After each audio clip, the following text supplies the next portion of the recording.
이번에는 부동산 이슈 살펴보겠습니다. 7월부터 시작되는 3기 신도시 사전 청약 물량이 확정이 되는데 모두 3만 200가구로 특히 신혼부부라면 기대해 볼 만한 혜택이 많습니다. 네, 한편 여당을 중심으로 실수요자 위주 규제 완화 목소리도 커지는 가운데 서울시가 최근 투기 수요가 몰리는 지역을 토지 거래 허가 구역으로 지정했습니다. 관련 궁금증 전문가와 함께 살펴보겠습니다. 김규정 한국투자증권 자산승계연구소장 나와 있습니다. 안녕하십니까? 네, 안녕하세요.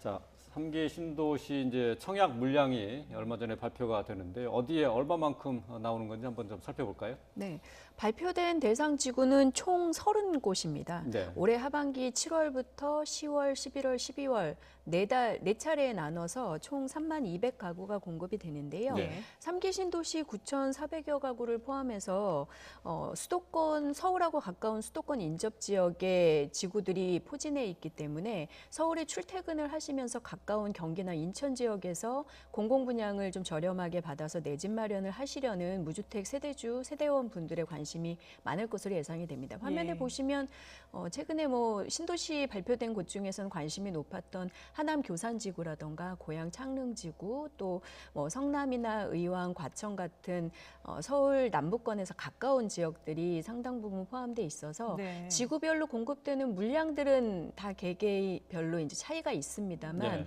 시기에 따라서 수요자들이 관심을 가지고 청약에 나설 가능성이 높다고 보고 있습니다. 예. 근데 이게 사전 청약이거든요. 그러니까 일반적인 청약하고 같은 방식인 거예요. 어떻게 차이가 있는 건가요? 신청하는 방식이라던가 자격 요건 같은 것들은 본 청약과 동일하게 적용이 되게 됩니다. 다만 개념상으로 보시면 보통 저희가 아파트 청약할 때 입주자 모집 공고가 나고 정해진 청약일에 이제 접수를 해서 당첨을 가리게 되는 것을 본 청약이라고 한다면 네. 공공분양주택의 본 청약보다 1년이나 2년 정도 앞당겨서 사전에 청약을 받는 제도라고 말 그대로 이해를 하시면 됩니다. 그래서 자격 요건이 기본적으로 되시는 분들이 앞서서 청약을 하고 당첨자로 미리 내정이 되어 있는 상황이기 때문에 기다리시고 있는 지금 청약 시장에 많은 대기 수요자들을 좀 미리 당첨자로 가려서 주택을 좀 기다리시게 하는 추가적으로 투자나 구매를 조금 서두르시지 않게 하는 이런 효과를 낼 수 있다라고 봐서 수요 분산과 가격 안정에 기여할 수 있는 제도라고 이제 정부는 설명을 하고 있습니다. 네.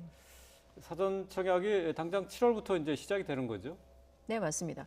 7월부터 시작이 되고 매달 정해진 이 계획 물량이 한 15일 보름 정도 전도에 아마 입주자 모집 공고가 새롭게 나오게 될 거고요. 네, 공고가 그때 또 나오면 나오고요. 네, 네. 해당 지구에 공급되는 물량, 위치, 그리고 공급되는 면적형, 또 공급되는 세대수, 대략적인 개발 평면 구조나 예상 분양 가격 같은 것들이 공개가 되고요. 그걸 토대로 정해진 날짜에 온라인이나 오프라인으로 접수를 하시게 되면 이후에 같은 순차 조건으로 각각 그 공급 요건에 따라서 당첨자를 가리게 됩니다. 예. 앞서서 이제 신혼부부들이 좀 이제 공약을 해볼 만하다라고 말씀을 하셨는데 그러면 이 청약할 수 있는 자격이라든지 이런 게 어떤 기준으로 나눠지는 건가요? 네, 일단 신혼부부에게 요번에 좀 유리하다 관심을 가져봐라라는 얘기가 나오는 이유가 전체 3만 200가구 중에 절반에 가까운 14,000여 가구 정도가 신혼희망타운이라는 유형으로 공급이 됩니다. 예. 그래서 신혼희망타운 같은 경우에는 기본적으로 결혼 7년 이내에 신혼부부이거나 혹은 6세 이하의 자녀를 키우고 있는 무주택 세대원들 혹은 공고 1년 이내에 결혼을 앞두고 있는 예비 신혼부부들도 청약을 하실 수 있는 대상이고요. 또 6세 이하의 자녀를 키우고 있는 한부모 가정 같은 경우에도 대상에 포함이 되십니다. 그래서 신혼부부들이 좀 더 특화된 주택을 받을 수 있기도 하고 신혼희망타운 자체가 육아 시설이라던가 아니면 층간소음 저감 설계라던가 아이를 키우기 좀 더 유리하고 적합한 형태로 만들어지는 단지이기 때문에 좀 더 이제 적극적으로 관심을 가지시라는 얘기가 나오는 것이고요. 기본적으로 소득 요건이라던가 이런 것들은 기존의 신혼부부 특별공급에서 보셨던 요건들과 거의 대동소이합니다. 그리고 신혼희망타운이 아니더라도 신혼희망타운 외에 일반 공공 분양 중에서 특별 분양 공급이 85%나 되는데요. 또 그 중에 이제 30% 정도가 신혼부부 특별 공급이기 때문에 네. 이중적으로 지금 거기서도 신혼부부에게는 또, 좀 더 우선적으로 배정되는 물량들이 있습니다. 예. 순서를 조금 확인해 보실 필요는 있는데요. 네. 신혼부부 중에서도 우선적으로 공급받으시는 순서가 당연히 그 정해져 안에서도요? 있습니다. 네. 그래서 예. 일단 신혼희망타운 같은 경우에는 30%가 우선 공급 대상자를 2년 이내 결혼하신 지 얼마 안 된 신혼부부 예. 그리고 예비 신혼부부 중심으로 먼저 공급을 하고 신청 당시 기준이죠, 그러니까. 네네 맞습니다. 그리고 나머지 70%는 또 이런 앞선 우선 공급에서 낙첨하신 신혼부부와 전체 신혼희망타운 조건을 갖추신 분들이 다시 재경쟁을 하는 구조여서 예. 아무래도 결혼한 지 얼마 안 된 신혼부부 그리고 기본 소득이 좀 적을수록 그리고 해당 지역에서 무주택으로 오래 살았을 이제 조건이 되시는 네네. 분일수록 그리고 미성년 자녀 수가 3명 이상 이렇게 좀 더 많은 분일수록 각각이 공급 순서에 따라서 가점이 매겨지기 때문에 예. 이런 점수들을 좀 따져보실 필요는 있습니다. 같은 신혼 부부라도 이런 점수가 높으신 분들이 먼저 당첨자로 결정되시기 때문에 그렇군요. 내가 같은 신혼 부부라도 좀 우선 공급이나 이런 것들이 유리한지는 반드시 세부적으로 조건을 좀 알아보셔야 봐야 되는 돼. 거죠. 그럼 뭐 얘기를 들어보니까 결혼한 지 얼마 안 된 사람, 그러니까 2년 안에 있는 사람들한테는 되게 유리한 네, 좀 청약 더 조건인데 말이죠. 맞습니다. 여기 이제 금융적인 조건도 또 있다고요? 네, 이 신혼희망타운 같은 경우에는 전용 금융 상품 지원을 한다라는 게 이제 계획인데요. 이 신혼희망타운에 관련된 모기지 가입을 하면서 LTV 최대 70%까지 금융 대출 지원을 받으실 수 있다고 합니다. 근데 보통 저희가 뭐 서울 같은 규제 지역에서는 LTV가 40% 네. 정도로 이제 저희가 규제를 하고 있는데 이 신혼희망타운에 들어가시는 신혼부부 대상자에 대해서는 아무래도 자금이 좀 부족하실 수 있으니 예. 대출을 조금 더 여유 있게 해드리겠다라는 거고요. 네. 그리고 이제 이 사전 청약 당시에는 당첨자로 결정되시더라도 계약금이라든가 뭐 이런 걸 내시지 않거든요. 본청약 때까지는. 예. 그래서 아무래도 자금 부담이 초기에는 그렇게 많지 않다는 점도 유리하게 다가오실 것 같습니다. 지금 얘기를 들어보면은 신혼부부들한테 정말 좋은 혜택인 셈인데 또 반대로 또 이제 그 중장년층들 같은 경우에는 그러면은 우리는 좀 기회가 줄어드는 거 아니야? 이런 또 의구심을 가질 수도 있을 것 같아요. 네, 실제로 이번에 공급되는 물량의 비중을 보면 좀 불리하시기는 합니다. 그래요? 정부로서는 아무래도 이제 뭐 집 마련 때문에 결혼을 미루거나 결혼을 포기하거나 이런 젊은 세대들에게 좀 더 기회를 주겠다. 그리고 저희가 3기 신도시 홈페이지 등을 열어놨더니 20대, 30대 젊은 분들의 관심이 훨씬 높았다. 뭐 이런 것들을 근거로 해서 네. 비중을 높였다는 게 이제 설명인데 그렇다 하더라도 일반 분양 자체가 신혼희망타운을 빼면 절반 정도고 그 중에서도 15%만 이 순차제로 공급되는 일반 분양 청약이기 때문에 네.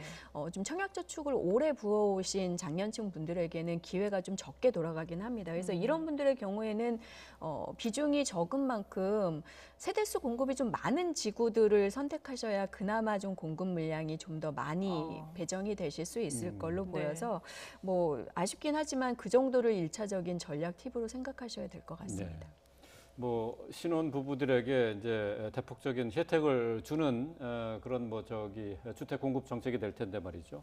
근데 이 자격 조건 가운데 또 1년 이내에 결혼하는 이 신혼 부부들도 대상이에요. 네, 예비 신혼부부도 지금 대상입니다. 그래서 그분들 같은 경우에는 뭐 가깝게 예식이 준비되신 분들은 청첩장 같은 거라던가 뭐 그걸 이런 그 걸로 갖다 확인, 내줘야 되나요? 증빙을 하면 대상 확인을 하실 수 있고요. 예. 일단은 뭐 결혼을 앞두는 분들에게 신혼 거주지 마련 이런 것들이 굉장히 좀 중요한 이슈다 보니까 예비 신혼부부들에게도 기회를 같이 제공을 하고 있습니다.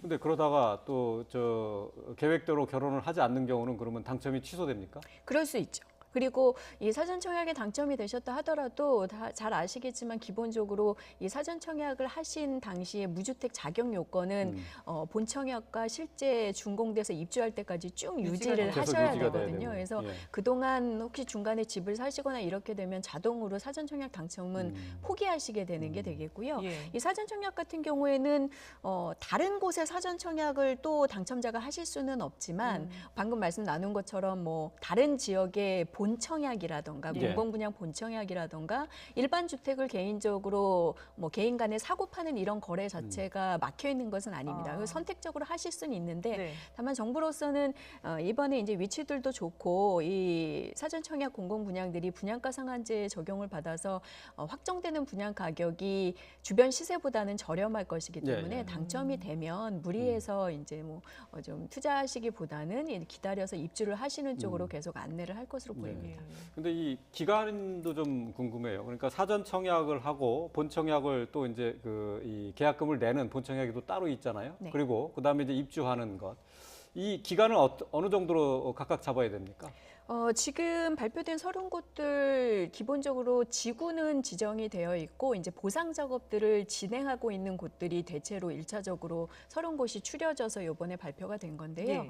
이 지역들의 경우 하반기에 사전 청약해서 당첨이 되시게 되면 뭐좀 빠르면 1년 후 정도, 좀 길게는 2년 후 정도의 본청약 일정이 잡힐 것으로 1, 2년 보입니다. 뒤에. 예. 그래서 그때 확정된 이제 단지의 개요, 세대수, 확정 분양 가격 이런 것들을 보시고 그때 최종적으로 본청약에도 할 건지를 결정하시면 되고요. 네. 본청약에서 최종 결정하시게 되면 입주까지는 보통 아파트 짓는 공기를 생각하시면 한 3년 정도 소요가 되는 걸로 대략 일정을 생각하시면 될 것 같습니다. 그러면 제가 볼 때는 한 25년, 26년께 정도가 안정적으로 입주가 확정되는 시간이니까 그 사이에 이제 전세 거주나 이런 것들에 대한 계획도 같이 좀 점검을 하시면 좋을 것 같습니다. 시간적으로 여유가 있으니까 선택관이 그만큼 넓다 이렇게 볼 수 있을 것 같네요. 네네, 예. 맞습니다.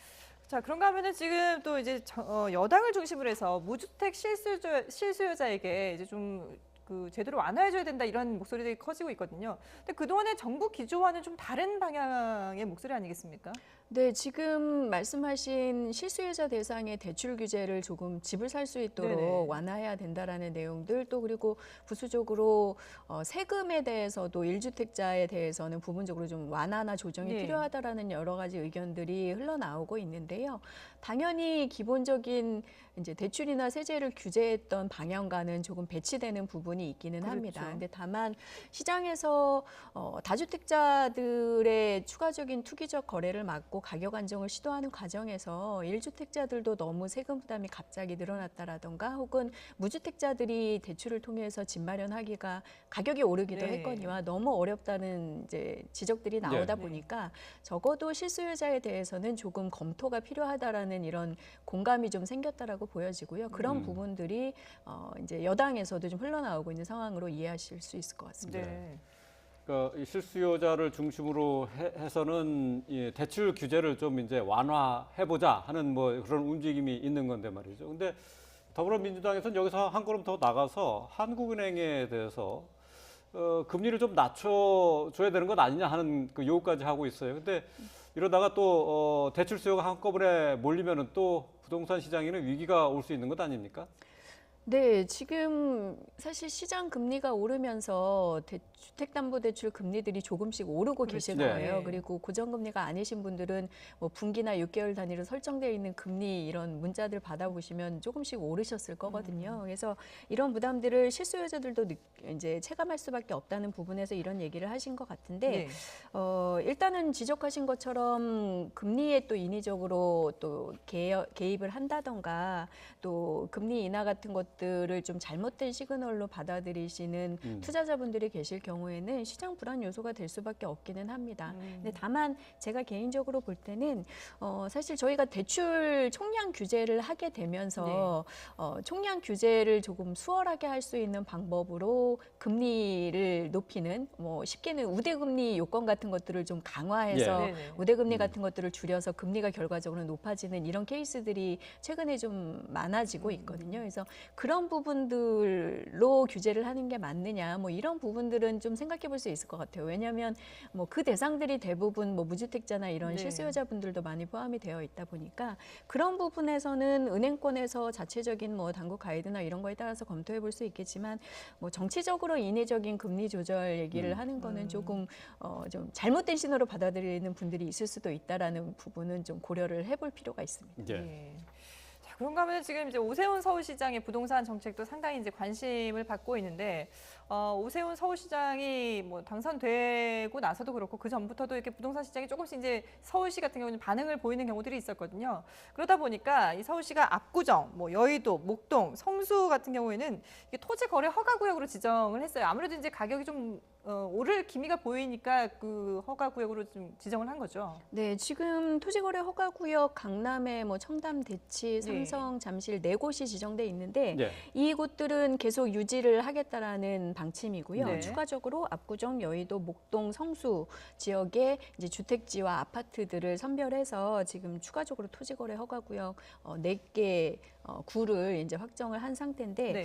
최근에 재건축 규제 완화와 민간 재건축 활성화를 통한 주택 공급, 그를 통한 가격 안정 계획 이런 것들이 계속 이제 얘기가 되면서 재건축 대상지들의 아파트 거래 호가, 매물 호가 같은 것들이 많이 좀 들썩들썩했습니다. 예. 그래서 재건축을 통해서 서울의 도심지 새 아파트 공급을 좀 하고자 하는 의지는 있지만 가격이 불안해지면 안 되기 때문에 최소한의 안전장치로 일단 거래 허가제를 이제 지정을 한 걸로 보여지는데요. 거래 허가 구역 지정을 하면 일단 뭐 거래가 완전히 불가한 건 아니지만 예. 계약을 하시기 전에 이제 지자체의 거래 허가를 먼저 받으셔야 네네. 되는 제도거든요. 근데 면적 자체가 굉장히 대상 면적 기준이 협소해서 웬만한 아파트나 뭐 토지, 상가 같은 거 거래하실 때 다 신고를 해서 네. 허가를 먼저 받으셔야 돼요. 그래서 일단 주택 같은 경우는 기본적으로 실거주 하실 분들에게만 허가가 예. 나는 개념이기 때문에 뭐 투자 형태나 뭐 사서 세를 놓을 이런 목적으로 하시는 분들에게는 허가를 내주지 않는 상황이 되겠죠. 그래서 네. 좀 투자형 수요를 사전에 차단해서 가격 불안 요소를 최대한 좀 없애겠다라는 의도인데 네. 시장에서는 이 부분이 당장 좀 거래가 줄기는 하기 때문에 가격이 막 급등하는 이런 것들을 좀 제어하는 효과가 있긴 하지만 이게 어쨌든 단편적인 효과일 수밖에 없겠다라는 네. 지적이 있고요. 왜냐하면 이 허가 규제가 풀리고 재건축이 되고 있다라고 하면 나중에 또 가격이 예. 반동적으로 오를 수밖에 없어서 좀 일시적인 조치다라는 얘기와 함께 이번에 이제 이 지정이 나오면서 또 시장에서는 이 지역은 이제 확실하게 재건축을 하는 건가라는 또 개발의 신호로 받아들이시는 투자자분들이 있다고 하더군요. 예. 그래서 예. 그런 것들에 대한 경계의 목소리도 같이 나오고 있습니다. 예. 근데 부동산 거래 허가제는 뭐 좀 이전에도 벌써 그러니까 1년 전에 잠실과 뭐 청담동 이런 지역을 골라서 또 했잖아요. 효과가 있었다고 평가를 할 수 있습니까? 효과가 없었다고 얘기할 수 있습니까? 방금 말씀드린 것과 유사한 상황입니다. 단편적으로 허가를 받아야 거래를 할 수 있기 때문에 거래 수 자체는 줄어들 수밖에 없죠. 그래서 상승폭이나 이런 것들이 좀 제한돼 있긴 한데 해당 지역의 가격이 실질적으로 뭐 떨어진다거나 가치가 떨어진 것은 아니다 보니까 이후에 이런 규제를 또 풀게 되는 순간 이런 때는 결국에는 현재 진행되고 있는 해당 지역의 개발 상황이나 이런 인프라에 따라서 가격이 또 한 번에 뛸 수도 있다라는 이제 부작용이나 혹은 한계적인 상황들을 계속 지적을 하고 계시거든요. 네. 그래서 일단 재건축을 저희가 꼭 필요하다라고 전부 이제 공감을 해서 진행을 하게 된다면 일정 부분 초반에 가격 불안이나 이런 것들을 피하기는 사실 좀 어렵습니다. 호가가 최근에 오른 것처럼 실제로 네. 가격 상승 요소가 있을 수밖에 없는데 그렇다 하더라도 공급을 해야 된다라고 결정을 한다면 이런 좀 단편적인 지정으로 기초적인 안전장치를 하는 것뿐만 아니라 확실하게 이제 개발이 환수라든가 이런 부분에 대해서는 확실하게 해서 최대한 가격이 오르더라도 이익을 환수해서 저희가 뭐 임대주택 공급이라든가 인프라 공급 같은 것들에 좀 다시 재배분해서 예. 쓸 수 네. 있는 이런 조치들이 사실은 원론적으로는 필요한 장치가 아닌가 싶습니다. 그리고 이게 이 허가제가 지정이 되면은 이 주변 지역들이 또 이렇게 풍선 효과로 같이 오르는 그런 또 효과 그 부작용도 있지 않습니까? 네, 만약에 해당 지역이 재건축을 하게 된다면 네. 신축 대단지들이 거대 지구에 들어오면서 지역 환경이 좋아져서 전반적으로 가격이 그렇죠. 주변까지도 영향을 예. 미치게 되거든요. 그래서 그 주변에 거래 허가 구역으로 지정돼 있지 않은 곳들을 상대적으로 좀 공략을 하신다던가 이런 흐름들이 나타날 수 있습니다. 그래서 아까 말씀드린 부작용뿐만 아니라 지적하신 이런 풍선 효과에 대해서도 지적을 하고 있고요. 실제로 앞서서 청담 등 4곳이 지정이 됐을 때 네. 이제 주변부나 혹은 이런 거래 허가나 상대적인 규제가 좀 몰려있지 않은 곳으로 좀 중저가 상승세나 이런 풍선 효과가 실제 있었기 때문에 이런 부분에 대해서 저희가 이제 좀 흘려들을 게 아니라 이후에 나타날 수 있는 주변부의 부작용이나 반작용 계속 좀 경계해서 관리를 해야 되는 게 맞다고 봅니다. 네. 알겠습니다. 참 어려운 문제네요. 예. 지금까지 김규정 한국투자증권 자산승계연구소장과 함께했습니다. 잘 들었습니다. 감사합니다.